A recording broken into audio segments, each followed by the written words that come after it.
இந்த மாம்சத்தில் செய்யப்படுகிற ஒவ்வொரு செயலும் நாம் பரலோகத்துக்கு போறோமா போகலையா என்று தீர்மானிக்கிறது நம்ம செய்கிற ஒவ்வொரு கிரியைகள் தான்.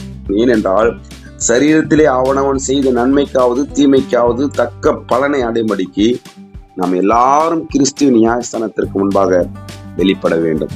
மரணத்துக்கு குறித்து நம்ம பயப்படுத்தே இல்லை. இந்த உலகத்தில் இருந்தாலும் ஏசாப்பாக்காக வாழ போகிறோம். பரலோகத்துக்கு போனாலும் ஏசாப்பாவோடு வாழ போகிறோம். ஹல்லேலூயா.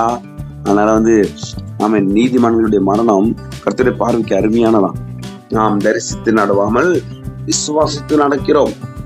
என்ன விசுவாசிக்கிறோம்? எனக்காக நித்திய ஜீவன் உண்டு, எனக்காக கல்வாரி சிலுவையில கைகள் கால்கள் மானி அடிக்கப்பட்டு ரத்தம் சிந்தி என்னை மீட்டெடுத்திருக்கிறார். என்னை பரலோகத்துக்கு கொண்டு போவதற்கு அவரே என்னை ஆயத்தப்படுத்துகிறவர்.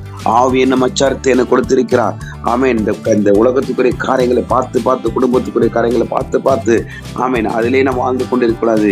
இம்மைக்குரிய